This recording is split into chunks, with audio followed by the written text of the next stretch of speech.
I'm Stephen Fishley from Back Bay Communications. I'm here with Professor Jürgen Schmidhuber he's a scientific director at the Swiss AI Lab, and he's chief scientist at Nascence.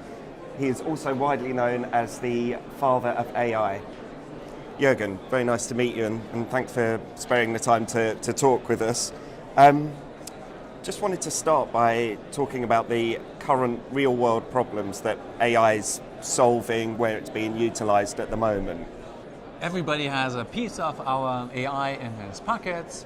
Whenever you take out your smartphone and you say, okay, Google, show me the shortest path to the station, then it's recognizing your voice and recognizing what you're saying, and that's something called a long short-term memory, or LSTM, which is a deep learning technique that we have developed in our labs in Munich and in Switzerland since the early 1990s. And back then nobody was interested in that, but now computers are much faster, and that's why it's now being rolled out to billions of people and everybody can use it. And the same thing is also learning to translate from one language to another. If you're on Facebook and you sometimes click the translate button, then you are waking up an LSTM as part of a system which has learned to translate languages from one language to another one. And this is now done about 4 billion times a day, or 50,000 times per second. So everybody today already is affected by AI of that kind. Okay, so what would you say is in the kind of near term then? So what's kind of hot at the moment from a commercial perspective that people are looking at next? Yeah. One thing that became really important in the past few years is medical imaging, where you look at images of tissue, for example, and you try to detect the cancer cells and the tumors and stuff like that. And already 5 years ago, when computers were about 10 times more expensive than today, my team was able to win cancer recognition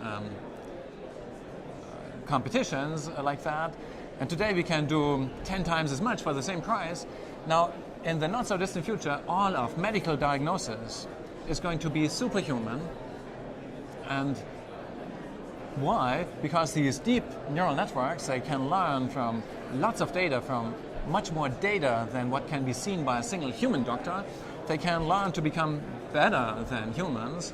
And at some point, the lawmakers are going to say this has to become mandatory.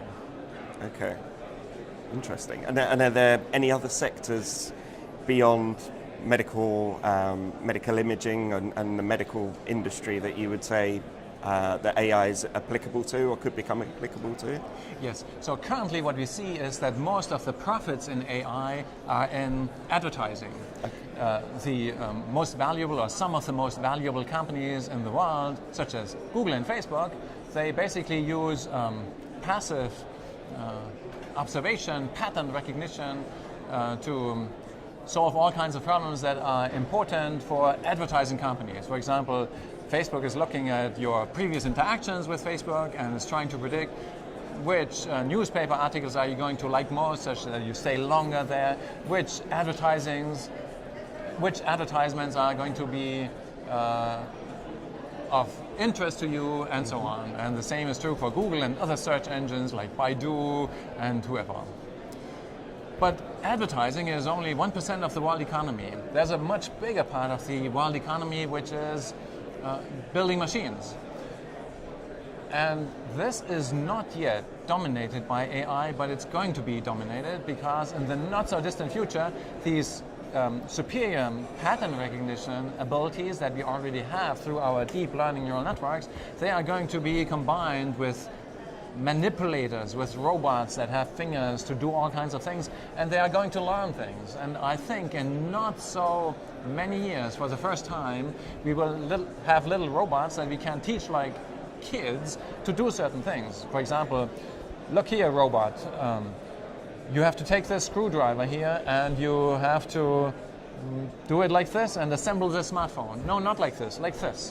And then it will listen to you and it will watch you, and over time will learn to do that. And this is going to affect many, many jobs. And all of this is a much bigger part of the economy than advertising. It's at least 10 times bigger. It's probably much bigger than 10 times bigger. Right. And so where does it all end then? So where do we end up with AI? I have no doubt in my mind that within not so many decades, for the first time, we will have truly superhuman AIs that are going to be much smarter than we are. And all my life I've been working towards that. In fact, when I was a boy, I wanted to maximize my impact on the world, and I realized that I'm not very smart, but that I'm maybe smart enough to build something that learns to become much smarter than myself and can solve all the problems that I cannot solve. Superhuman AIs are going to appear within this century if we don't mess everything up through a nuclear war or something. What are they going to do? Of course, they are going to realize that most resources are not in our thin skin of biosphere around the third planet. No, almost all resources are out there in space.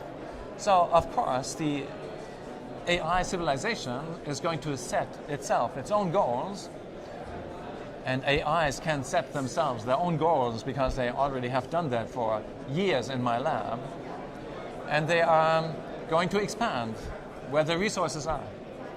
And within a few hundreds of thousands of years, they are going to cover the entire galaxy by senders and receivers, such that AIs can travel the way they are supposed to travel, the way they are traveling in my lab, which is by radio from sender to receiver.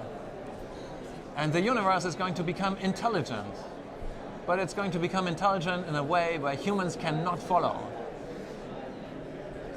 Space is hostile to humans, but it's really friendly to appropriately designed robots and self-replicating robot factories.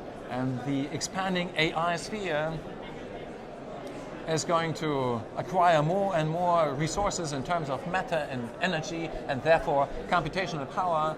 As it is expanding, there will be an incredibly diverse ecology of trillions of different AI species cooperating and competing in all kinds of ecological niches in this expanding AI civilization in a way that we cannot imagine.